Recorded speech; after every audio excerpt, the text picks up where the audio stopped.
Welcome to another in our series of Kehillat Israel podcasts. This is a recording of Rabbi Amy Bernstein's weekly Friday morning Torah study.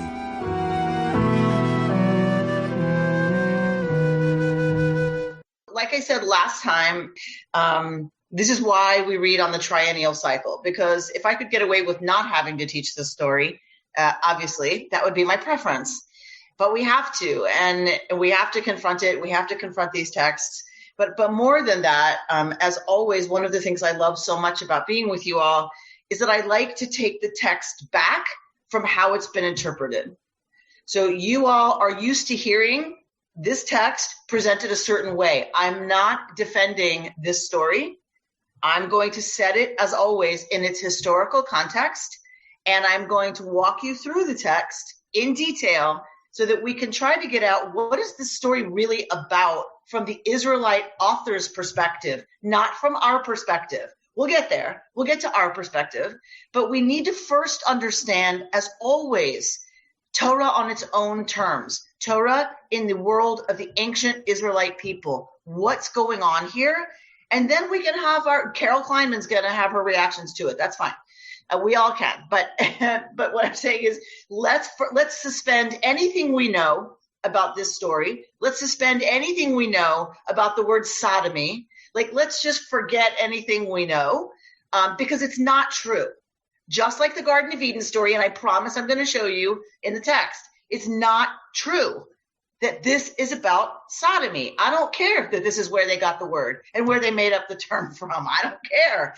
That's not what this is about.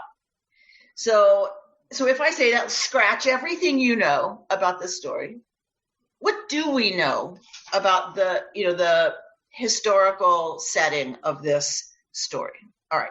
Here's something you might not know. You know that in the creation world of the ancient Near East, there's a tree, there's something about a tree of life, there's something about a tree of knowledge, there's something about a serpent, there's something about the monster of the sea, that the god has to, or the goddess has to slay. There's lots of things that we know have to be there for the ancient Near Eastern creation world of stories and cosmology. We know there has to be a flood narrative because there's a flood narrative in every ancient Near Eastern culture. We're always asking, what is the Noah story? What is the Israelite flood story change about what we know about flood narratives in the ancient world, right? We want to look at what is the ancient Israelite reconstruction of that story. What's the point of how the Israelites tell the story and reconstruct and rewrite the story that everybody has? Actually, this is the same with this story, believe it or not. All right. Why do I say that? What is there a parallel in Ugaritic or Sumerian or Babylonian literature? Not necessarily. But Nahum Sarna, who wrote the JPS commentary on the book of Genesis, I long ago found a library copy of his book, Understanding Genesis. So I'm going to be teaching from Nahum Sarna for the most part this morning. Nahum Sarna says that if you look at the way this story is referenced in other parts of the Bible, it is very clear that this was a story outside the biblical tradition that got brought in to the Bible. So it predates the writing of Torah. This story was probably a story in the Canaanite region because of the crazy ways it gets referenced in the rest of the Bible. I don't want to spend too long on that, but that is one of the ways that people identify stories that would have been pre-Israelite, is that there's not one way. If it's an Israelite story, only an Israelite idea, it's referenced pretty consistently the same way. That's not the case with this story. Sometimes it's just Sodom. Sometimes it's Sodom and Gomorrah. Sometimes there's 4 cities, which include Zoar. Sometimes it's the plain cities. The destruction of the plain cities. So it's referenced in so many different ways that it's one of the literary indicators that this was an independent narrative that is taken over by the Israelites already a Canaanite story, already all over the region, a well-known, well-attested story, and it's brought into the Israelite tradition. And as always, the Israelites are going to reconstruct the story in such a way that it suits their new theology. Theology had been the same, different variations, different variants, different names for the same pantheon of gods, but you always have a storm god. You always have a goddess of the hearth. You always have a god of fill in the blank. So the gods were pretty consistent. Their names changed. Astarte, right? Ishtar. These are all names of the goddess of the sky, of the stars. Ishtar, Astarte, Asherah, right? You have that goddess. Her name changes depending on where you live in the neighborhood. This had been going on for a very, very long time. This paganism of the ancient Near East, a very long time. Israelite religion comes along and is a radical break with paganism. It is a revolution that the Jews create, the early Israelites create an understanding of a relationship with a deity, one deity, only one. That's not the main fact, but still, only one. There are no competing forces in the universe. There's one God. And that one God, this is big, that one God is not capricious. The one God is not capricious. The one God is just. The one God is compassionate. The one God does not act on human reality for no reason. That is what this story is about in a nutshell. It is a theodicy. It is a defense of the divine. In the ancient world, all over the ancient world, even after the Israelites, think about Greece, think about Rome. The gods were capricious. The gods did what they wanted to do, and it didn't matter why. You didn't know why, because Zeus is mad at Hera. So he throws a lightning bolt and you're in the way. Oh, well, too bad, so sad, right? The storm god gets angry about something and brings a storm and wipes out 3 villages. Oh, well, sorry, right? It doesn't, this God is jealous of that God, and so takes a worshiper of that God and tortures him. Because I want to, and I'm mad, right? So that is not the understanding that the Israelites had of their one God. All right. Nahum Sarna first asks the question, and I was like, can I just skip this part? Asks the question, where is Sodom and Gomorrah? Like, if we have to try to place the ancient cities of Sodom and Gomorrah, where do we? I swear I'll get to the text, Bert. It's okay. We're looking. What are we talking about? And he says we are looking at the area just below the Dead Sea. We are looking at a plain, Plain, a plain just below the Dead Sea. Do you remember a few weeks ago we read the plain? There was a war, a battle with Abraham and the kings. Maybe that was last week. And it happens at the Valley of Shittim, which today, the Torah says, is the Dead Sea, right? That was an indicator to us that there was a plain at one time called Shittim that now was the Dead Sea. The northern part of the Dead Sea is much deeper than the southern part, which means the southern part is newer than the northern part.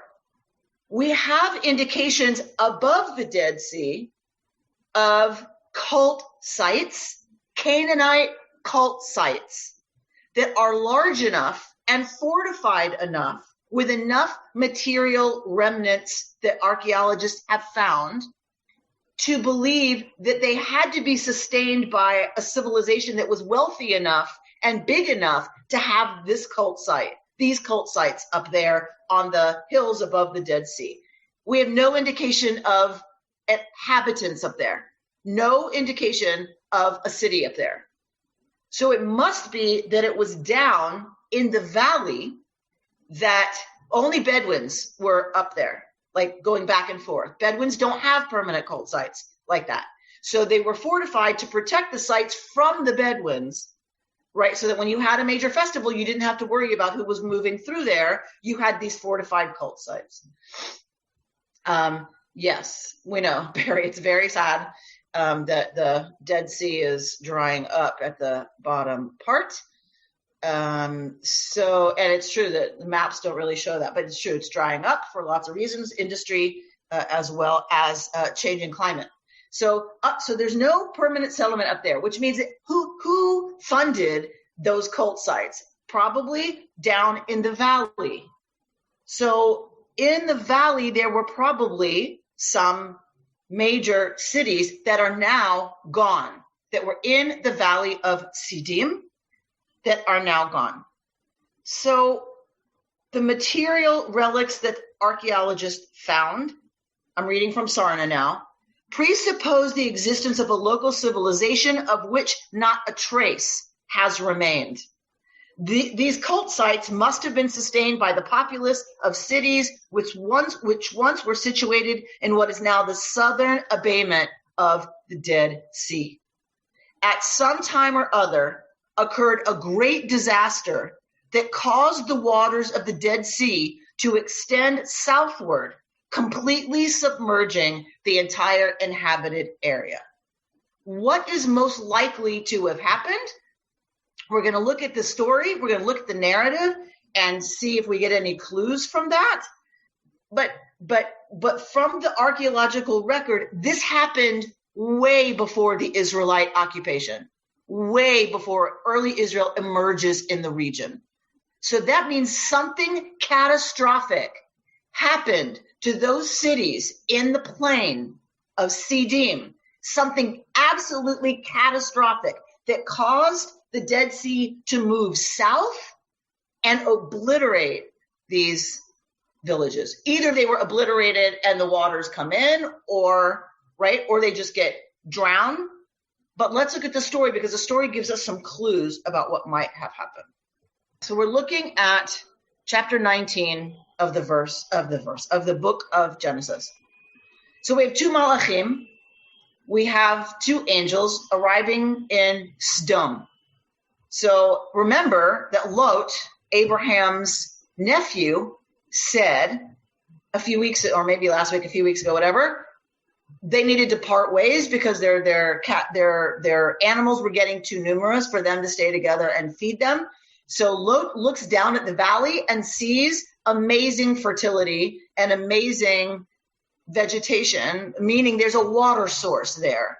So he wants to go to Sodom. Another indication, right, that things were different before the destruction of these cities, right? There's only salt and whatever around the Dead Sea, but there are springs of water around the Dead Sea, part of what feeds the Dead Sea. And so Lot has moved to Sodom because it had a water source and a lot of vegetation. It looked really good to him. All right. So he's living in Sodom. So these two malachim come to Sodom in the evening as Lot was sitting in the gate of Sodom.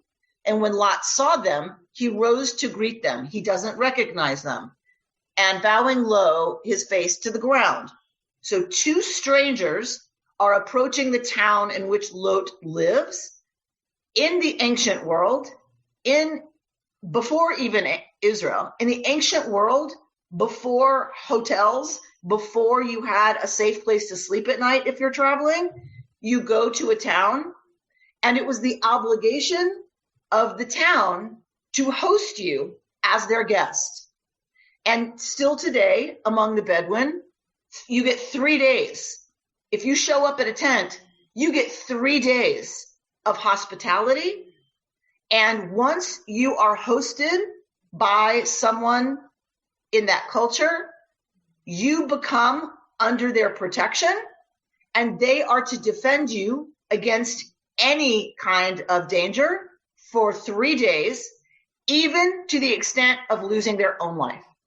This is the only way you can travel in a region and be safe, is that if everyone understands you have to take in strangers, you have to take in travelers, you have to take in guests, and you are sacrificing even your own safety and the safety of your household to protect that guest. This is the only way it works to have people moving around in a time before, Winnebagos. All right. So Lot, being a good, ancient Near Eastern guy, says, "Please, my lords, turn aside to your servant's house to spend the night and bathe your feet. Then you may be on your way early." But they said, "No, we will spend the night in the square." But he urged them strongly. So they turned his way and entered his house. He prepared a feast for them, which is what you do, and baked bread, and they ate. So they are under Lot's protection. They had not yet lain down when the townspeople, the men of Sodom, young and old, all the people to the last man, gathered about the house. Every single male resident of Sodom shows up outside of Lot's house. And they shouted to Lot, the townspeople, and said to him, "Where are the men who came to you tonight? Bring them out to us, that we may be intimate with them. Bring them out that we may know them." So Lot went out to them, to the entrance, and shut the door behind him. So he's going to go out and try to deal with the townspeople. He's shut the angels, the guests, inside his house and said, "I beg you, my friends, do not commit such a wrong." It's not really a wrong here. This is Ra. Don't do this Ra. We just got finished with a story not long ago about eating from a tree, knowing the difference between Tov and Ra, good and Ra, evil. He's saying to them, don't do this. You know it's evil. You know this is Ra. Look, Hinena, I have 2 daughters who have not known a man. Let me bring them out to you, and you may do to them as you please. But do not do anything to these men, since they have come under the shelter of my roof. So he's offering his daughters instead of the 2 guests. But they said, stand back. They're not interested. He knows that on some level. He knows they're not interested in his daughters. His daughters have always been there. If they wanted his daughters, they would have come before. Stand back.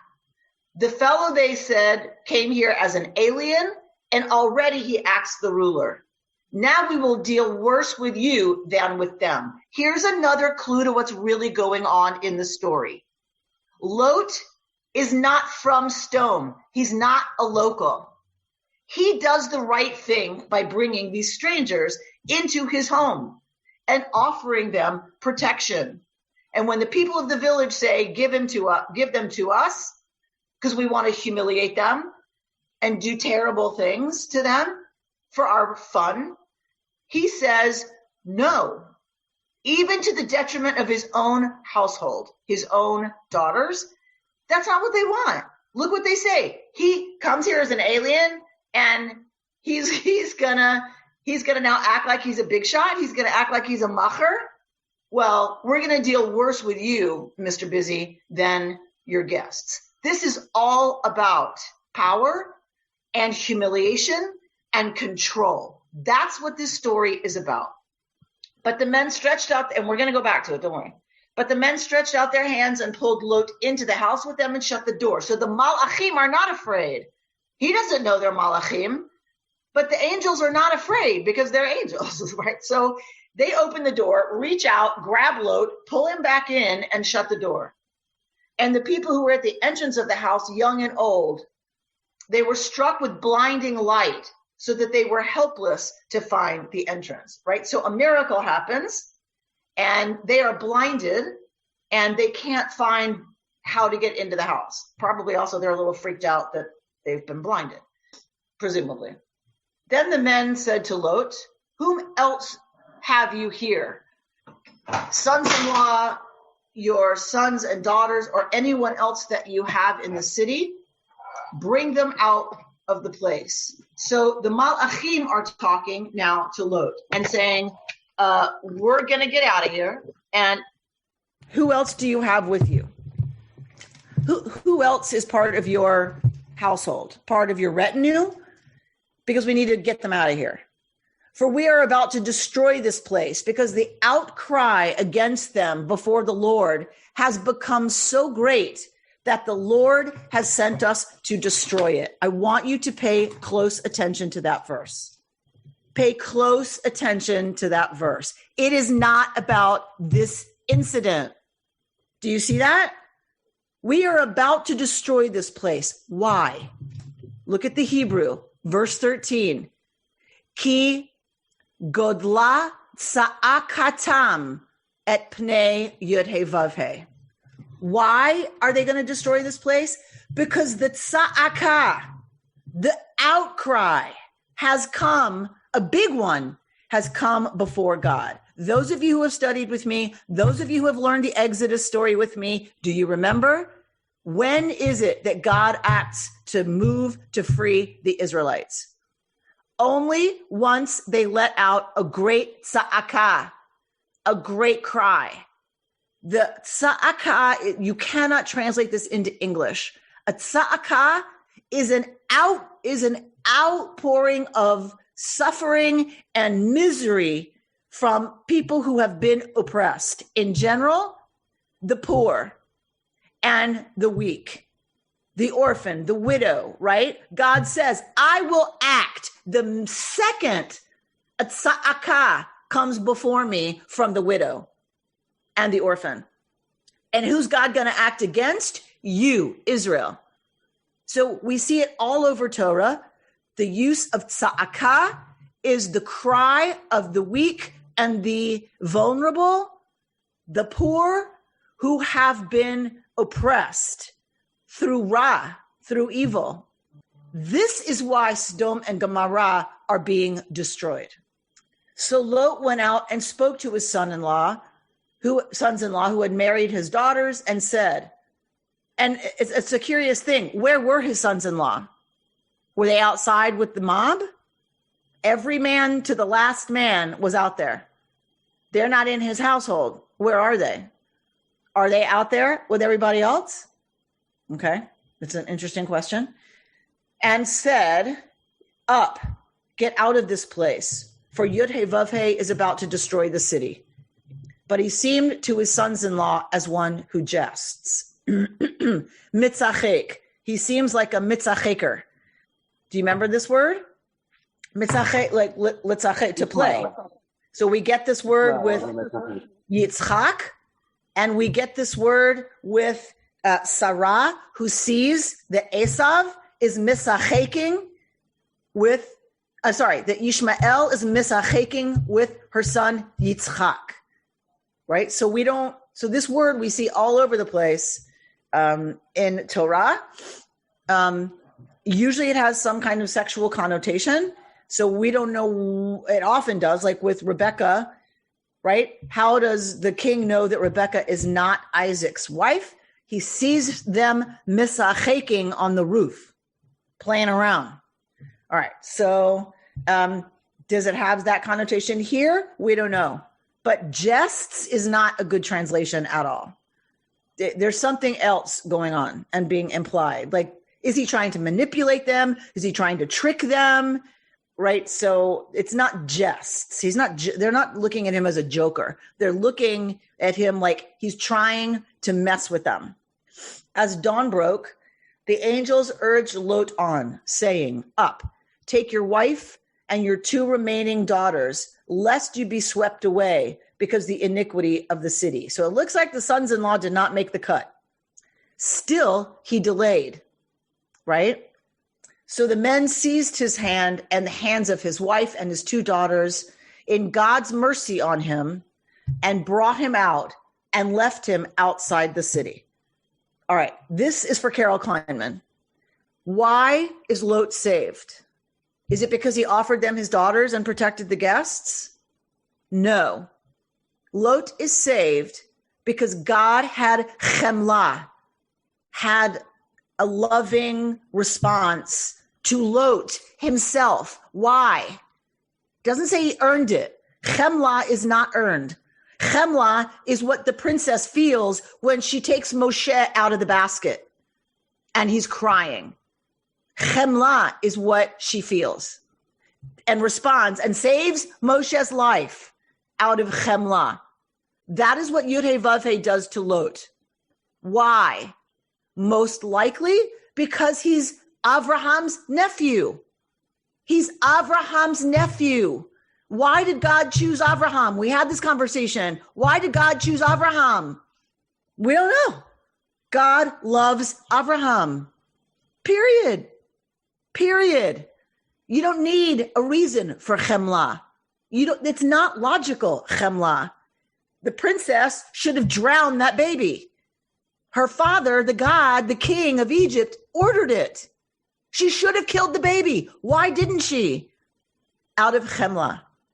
Out of this response of the heart, of love, of being moved by something that is vulnerable and is about, in these two cases, to suffer. And God feels that for Lot because of Abraham. When they had brought them outside, one said, "Flee for your life. Do not look behind you, nor stop anywhere in the plain. Flee to the hills, lest you be swept away." But Lot said to them, "Adonai," right? "My Lord, you have been so gracious to your servant and have already shown me so much kindness in order to save my life. I cannot flee to the hills, lest the disaster overtake me and I die." Everyone knew these two cities were destroyed. Everyone knows that story. Everyone knows. So we're getting now our Israelite animation of the characters from that city and the reason the cities are destroyed. Look, that town there is near enough to flee to. It is such a little place. Let me flee there. It is such a little place, and let my life be saved. Meaning, surely there's not a lot of danger there. It's a tiny little podunk town, in Southeast Alabama. Like, who's going to bother me? Let me just get there, and then I'll be safe. Vayomer elav, and he answered him, "Very well. I will grant you this favor too." Right? So these are all favors that are being done for Lot. "I will not annihilate the town of which you've spoken." So that one will be spared so you can get there and feel safe. "Hurry, flee there, for I cannot do anything until you arrive there." I'm not allowed to destroy the cities until you're safe, right? This is another clue that it's not that Lot earned it.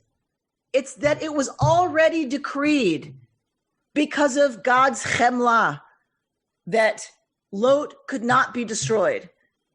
That's already decided. I can't do anything, says the Malach, until you get there. All right. So the town is called Tsoar. As the sun rose upon the earth and Lot entered Tsoar, Yud-Heh Vav-Heh rained upon Sodom and Gomorrah sulfurous fire from Yud-Heh Vav-Heh, Mina Shamayim, from the heavens. So how are the towns destroyed? Sulfurous fire comes from the heavens. When we talk about fire and brimstone, here is where it comes from. Sulfurous fire comes from the sky. God annihilated those cities and the entire plain and all the inhabitants of the cities and the vegetation of the ground, which would explain why it was no longer, right, a great place by the time the people who are writing the story are writing the story. Lot's wife looked back, and she thereupon turned into a pillar of salt. Vatihi Nitziv Melach. She becomes you know this word, Nitzavim. Atem Nitzavim Hayom Kulchem. Y'all stand here today. And I always go back to what does stand here mean? This is not La'amod. It's, right?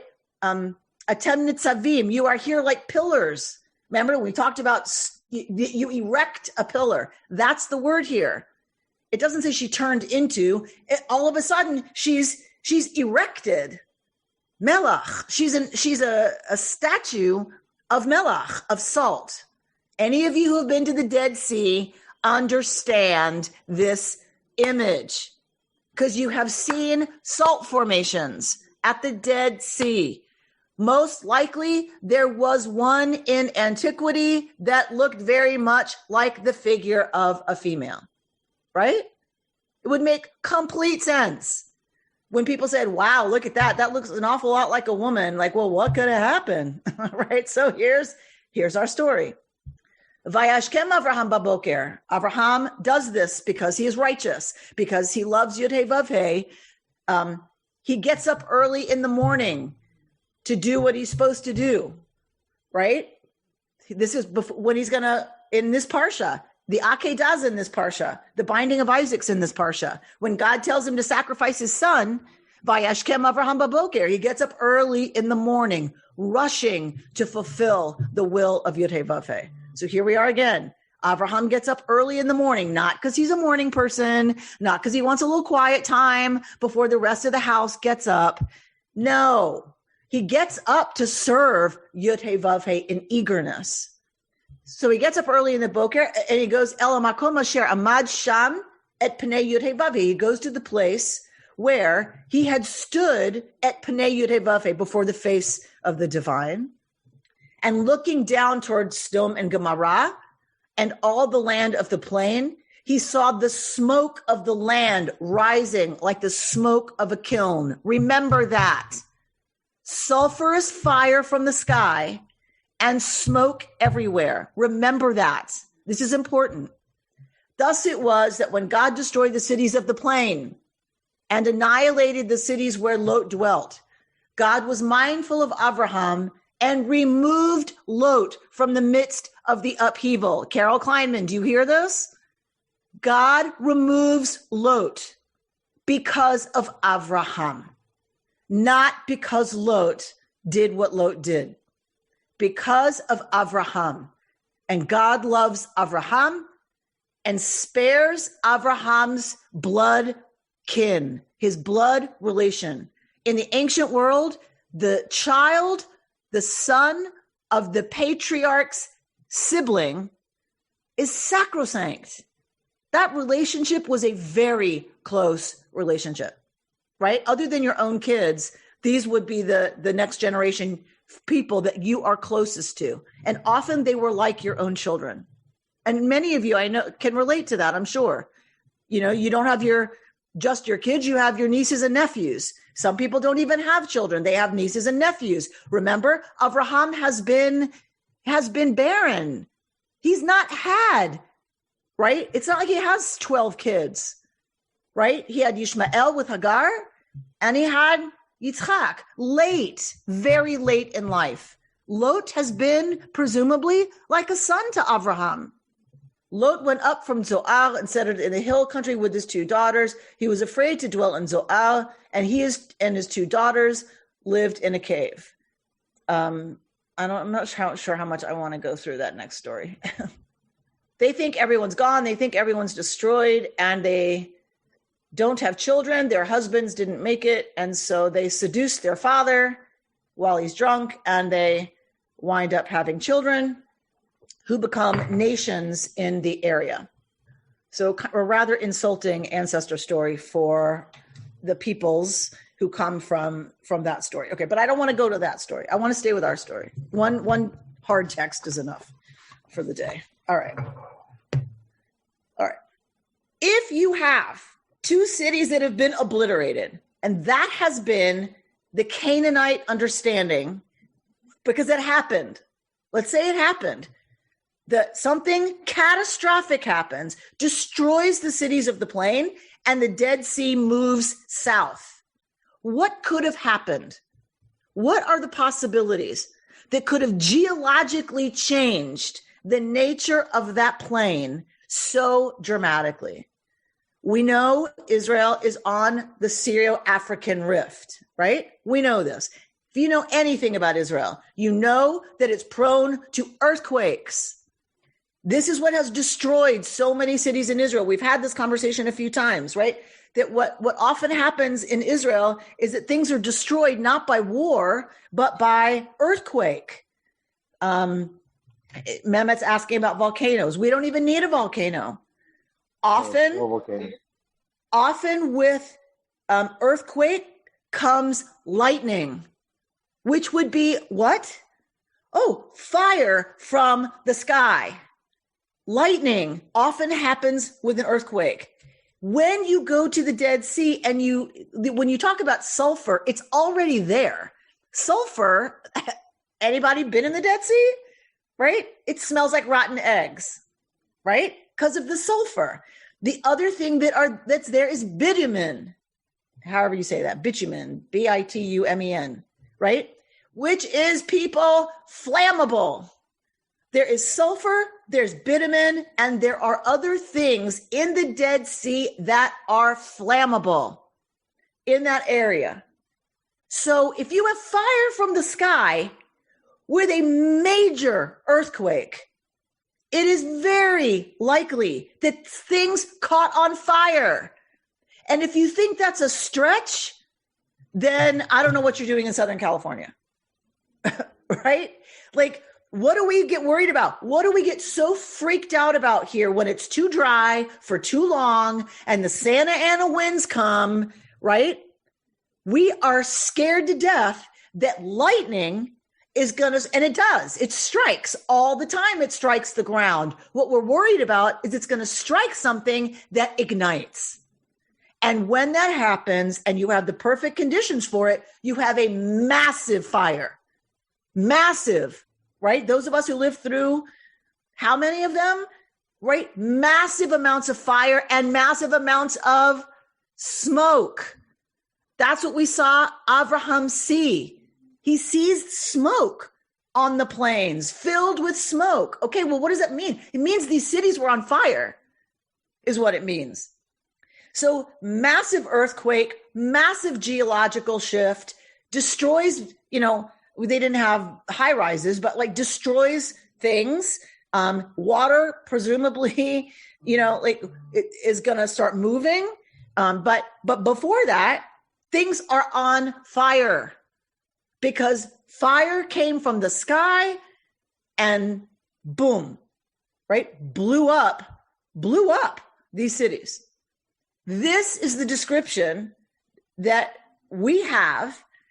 And most likely, right, this is a real event that happened. Now we have to ask, what is the Israelite reconstruction of the story? If you have to have the story of the cities that got destroyed, what do the Israelites do with that? The Israelites, make this a story about Abraham the patriarch. So they're going to attach Abraham the patriarch to this story. Okay, that's number one. Number two, do you remember what Abraham does? We didn't read that part, but do you remember what happens when God decides to tell Abraham that God is going to destroy Sodom and Gomorrah? What happens? Barry? Huh? He argues. Abraham argues. Now, if God didn't want an argument, why would God tell Abraham what God's about to do? This is about the covenantal relationship. This is about a God that Abraham gets to hold to standards. What does Abraham argue? Will not the God of justice do justly? This is the point of the story, people. The cities get destroyed. Everyone knows that. Duh. How do the Israelites tell this story? This is a story of the just God that Abraham gets to hold accountable to God's own justice, own measure of justice, and argues with God. This is about the relationship. Say it again, Barry. No justice without lawyers. No justice without lawyers. God sets Abraham up to be a defense attorney, right? This is a setup in a good way. God sets it up so that Abraham argues with God. And God is justified in destroying Sodom and Gomorrah because there's not even one righteous person in the city. Lot acts against the morals of the city. How do we see that? Because they come looking to terrorize his guests. We're going to look at some texts about why this particular one. So that's number one, the God of justice is not capricious. God does not destroy these cities because they chose a green flag instead of a blue flag, and God prefers green. God destroys the city because the city is Ra. Ra deserves destruction. And God tells Israel plenty of times, y'all do Ra, and what's going to happen? Same thing. This is the universal God. The Israelites understood this God was the God of the people of Sodom and Gomorrah also. This is the universal God who will only act out of justice. Only, ever. Okay, so it's a theodicy, it's a defense of God, but it's also a statement against Canaanite paganism. It is a statement against God being capricious, God forbid. Chas v'shalom. This God acts justly. Avraham is set up to argue that case with that God. And that God responds to Avraham. Okay, find me 50. Avraham says, well, wait a minute. What if there's not 50? But what if there's, right? So, and God says, okay, find me 40. Find me 10. Right? So God answers. So Avraham does the right thing in arguing with this God. Okay. So we already have a few reasons, not reasons. We have a few ways that we can see how the Israelites tell the story, how they reconstruct the story, and what's the point. And the point is that the universal God will do justly. God is the God of everybody. But further than that, Avraham argues for pagans. Avraham, the founder of the religion that is a rebellion against polytheism, the founder of the monotheistic breakaway from paganism, argues on behalf of the pagans. Yes? He acts justly. He shows mercy and compassion for the very culture that early Israel is breaking away from. Okay? That is another point of the story. The point of the story is not what was going to happen to the guests. That is just another symptom of the evil of this city. The worst thing the Israelites could think of to have them do is want to plan on, everyone in the town planned on mauling guests that are under someone's protection, number one. Number two, if you're going to do that, what's the worst way in the world to do that to men? Make them assume the female position in coitus. Make a man in the ancient world take on the role of the female in sex. That is how you can most humiliate and most assault men in the ancient world. We know this. We know this from many different sources. This is not about the fact that they wanted to have homosexual sex with the guests. That is not the point of the story. The point is they wanted to humiliate and aggressively violate men who were guests under protection in the worst way possible in the ancient world. Now, this is not going to make Carol feel any better. You cannot allow that. You cannot allow that. And when he offers his daughters, they have no interest, right? Because it's not about sex. He knows that. He knows they're coming to humiliate and violate. I can't even think of another word, but you can think of words. His guests. The way you do that is put them in the woman's position in intercourse. All right, let me stop there because I see, oh my gosh, 19 comments in the chat. Okay. Everything is about sex except sex, says Emmelinda. Sex is about power. Thank you very much, Emmelinda. Yes. Yes. Everything's about sex except sex. Yes, that's right. Sex is about power, particularly in the ancient world. It's all about power. And we know rape is always about power. And that's what this is. This is a story of attempted gang rape. That's how Ra the city is that guests who deserve protection, right, and have been offered hospitality and protection they demand that they be brought out for gang rape. That is about power, always, and control and humiliation, right? And all that stuff. Okay. All right, Jody, why don't you talk while I try to figure out how I can see all of you? Actually, it was Barry who raised the question, but I'm curious to know. I thought the daughters were virgins. How can they have been married? Well, remember, you have different stages of marriage. You have betrothal. Once you're betrothed, you belong to somebody and need a get, right? Even in rabbinic Judaism, right? Betrothal and chuppah used to be separated by a year. Oh, okay. So when they said the sons-in-law that are outside, okay. The daughters have been promised to them. The documents have been signed. They just haven't moved out of Lot's house yet. They haven't done chuppah yet. Okay. They've done betrothal. They've not erusin. They've not done nisuin. They've not done the chuppah. Today they do that together in the same evening. Say it again, Barry. Today they're doing it. The Jewish ceremony of the wedding does the betrothal and the wedding in the same evening. Nachon, right? Which is why I had to tell them that it used to not be the same, right? It used to be separated by a year or so, whatever. But they were in the state of having been promised, but they have not yet. It hasn't been consummated yet. Okay. Who else has questions for me? Margot? It's a question. Okay. How would a male Reconstructionist rabbi, would he be able to describe this story to his group the same way that you have been able to? If he is smart and well-read, yes. Right. Yes.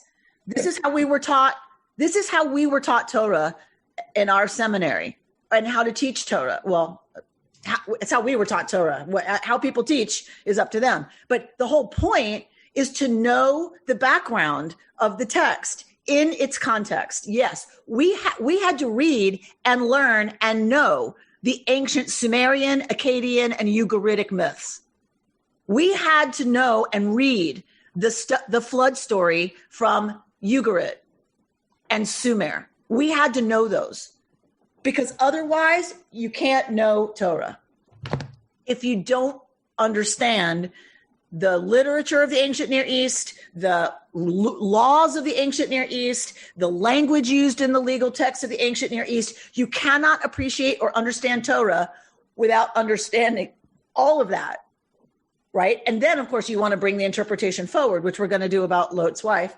But right, the whole way Reconstructionist rabbis are taught to teach is to understand the text in its setting, understand the parallels in the ancient Near East, and then understand what is the Israelite reconstruction of those stories. What's the agenda of the biblical author?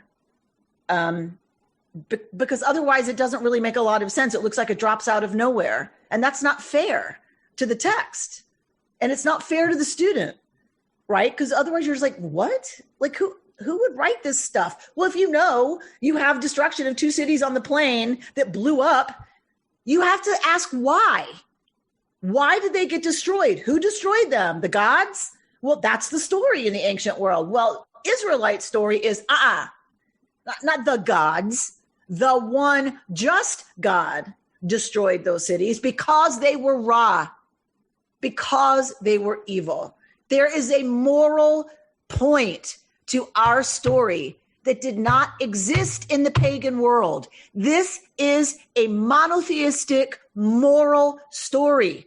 And we have Avraham acting morally and then demanding that the one God act morally. That is the point of the Israelite telling of the story that everybody had in the ancient world. All right, Mehmet?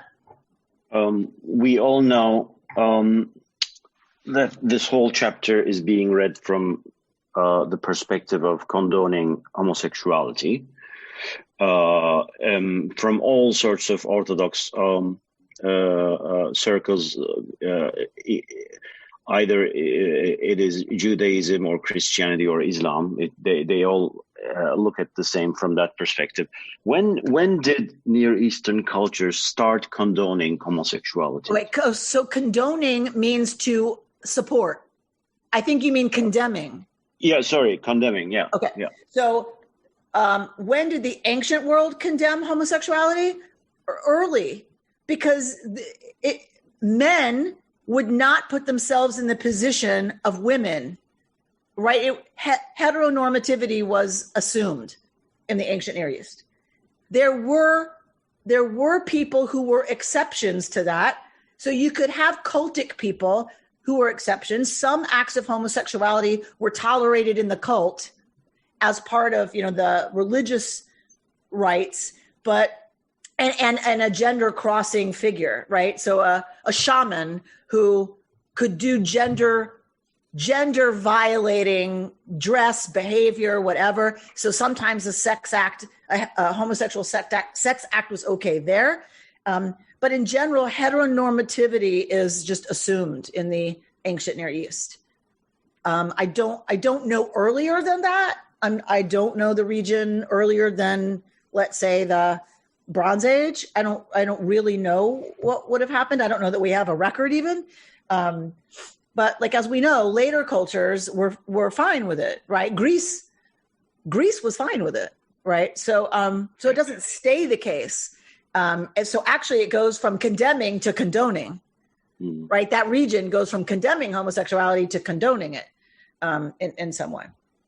But it was a male assumed power, and for another male to be subjected to penetration was humiliating, and it was a sign of weakness.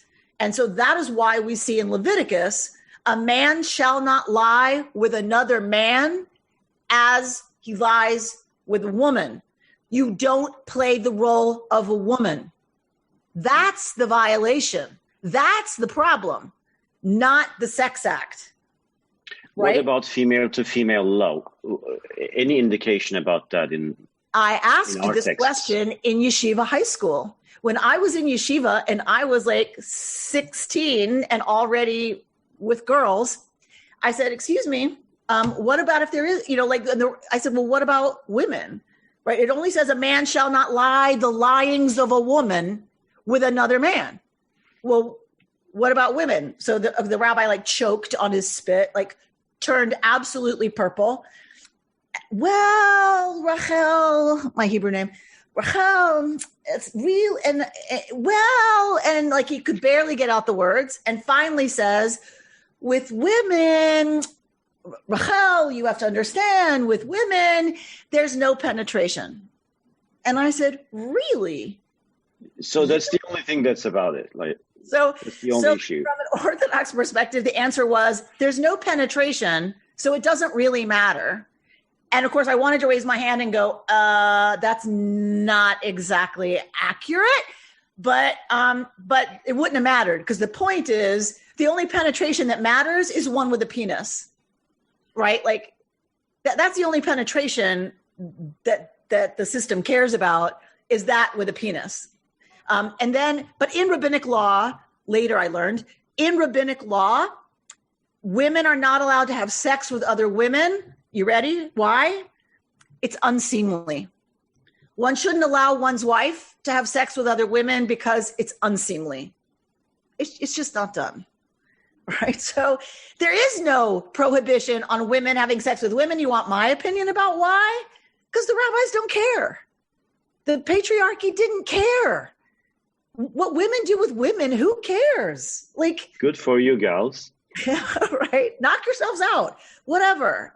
Just don't interrupt me while I'm working. We got to pass. Right? Exactly.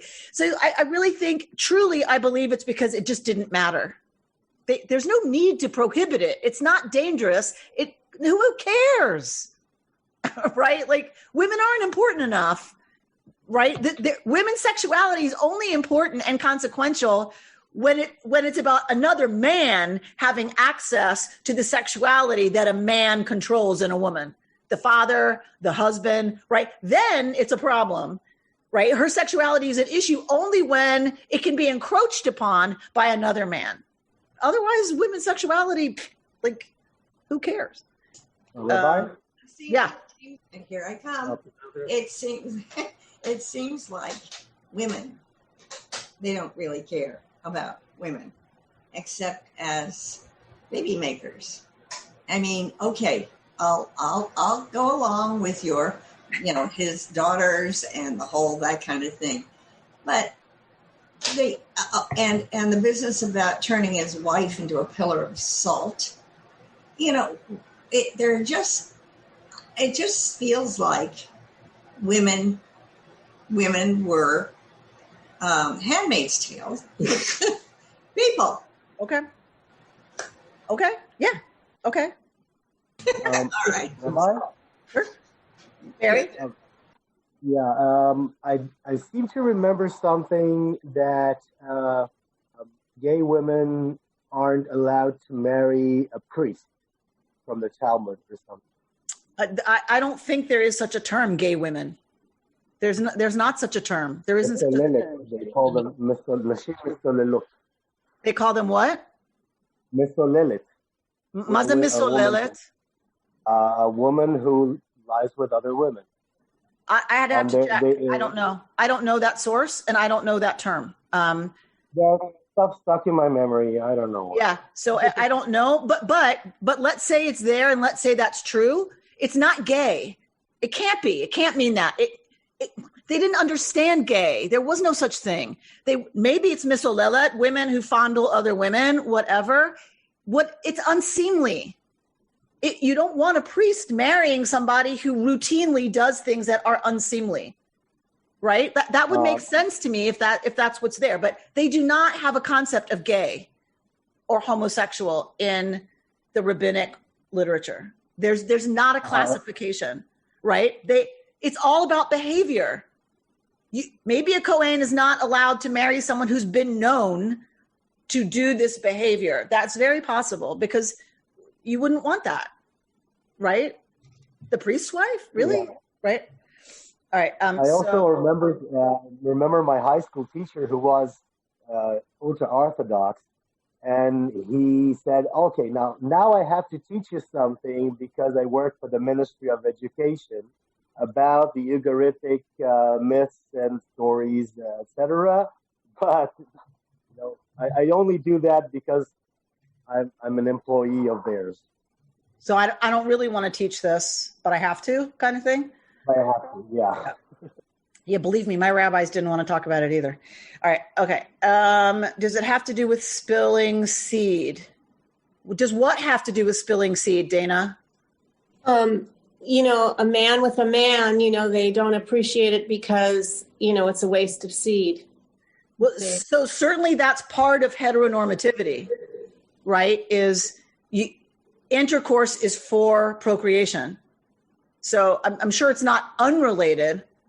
But with men, there is a level of, there's another level other than just the sex act, right? That's involved. It's about power and the power relationship for a man to put himself in the disempowered role of the female during sex. That's more important even than wasting seed. But yes, I'm sure, like, if you're going to do it, you should be doing it right towards procreation. But anyway, I want to look at, before we close, I just want to look at this to Carol's point about a pillar. There's also a question about the innocent children, perhaps women. But I think we discussed this in many occasions where they are just victims of the sins of man. Yes, of course, right? Children wind up being the victims of terrible decisions by grown-ups. Look anywhere in the world and tell me it's different, right? These people are explaining the world as it is. And the world as it is, children suffer because of the decisions of adults. Selfish adults, sometimes well-meaning, but nonetheless, it's adults who create the society and the world in which children suffer. This is absolutely true, even in our time. All right, so let's go to, I made a text sheet for you that has some of these thoughts on it. So this is from Sarna. This is about the fact that it's not about homosexuality. This is from John Shelby Spong. If you haven't read it, it's an amazing book, Rescuing the Bible from Fundamentalism. And the reason I have it here is you should give it to anybody who wants to take the Bible literally. Because obviously Lot's behavior, right, is not the paradigm of what we want to see, right? So they pick one part of it to say this is the Bible talking about homosexuality, but they don't want to talk about the other part, that Lot, who offers his daughters for gang rape, is spared, right? All right. So this is for you, Carol Kleinman. This is from a book called Torah Queries, which is queer commentary on the Torah, a great book. This is called Looking Back to Look Forward. I gave you a little chunk of it.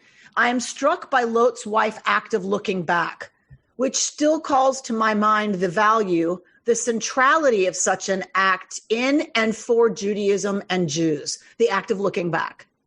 Perhaps the lesson in Lot's wife's death is that it reminds us of the risks, the dangers involved in looking back. Lives are at stake. Perhaps what might be considered problematic in Lot's wife's looking back is neither the act of looking back itself, nor that she does so ostensibly against divine command, but the inability to see things differently. We need to see with better eyes. If we do not constantly come up with new interpretations, which require continual looking back and seeing anew, the text and its readers stand in danger of becoming pillars of salt, casual remnants, memorials, whether enduring or fleeting, to a past long since gone. My point is not to attribute blame to Lot's wife or to minimize the only act with which the Bible enlivens her. To the contrary, I want to use her act of looking back, despite its fateful consequences, as a call for contemporary readers both to look back again and again and to be able to see things differently so that we might move forward. For me, this is the point of her looking back and ossifying. I love this scene. Don't look back at destruction. It won't serve you. Don't go there. Move forward. Go forward. If you keep looking back, you will freeze. You will be stuck in place. This is a beautiful message from Torah. If you are not willing to let go of what's falling away, if you are not willing to let go of what's been, you cannot live and move forward. You stay stuck in place. I don't think this is a punishment, Carol. I think this is a consequence. How many people do you know who cannot move forward? We were at the pool the other day, and these two guys, they're in their like early 60s. All they could talk about was their high school football days. It was pathetic. It was so sad to me. And I'm not saying this with judgment. I'm saying this, I felt badly for them. That's all they could talk about, their glory days when they were in their late teens. So do you know people like this who look back so much that they are completely frozen in space and time? They are unable to move forward, and they're unable to live. They exist. You can see their shape and form, but it's like a pillar of salt. It's not alive. I think this is a compelling image from Torah about the consequences of when we get stuck in the pain of the past. Sodom was not a good place, people. right? It's not like they were looking back on this wonderful, amazing set of grandparents that they adored. That those memories one can take with one. They look back on an evil, rotten, violent civilization that's being destroyed, and they cannot let it go. It's the pain, the ugliness of the past. When we can't stop looking at it, we freeze in place. Yes?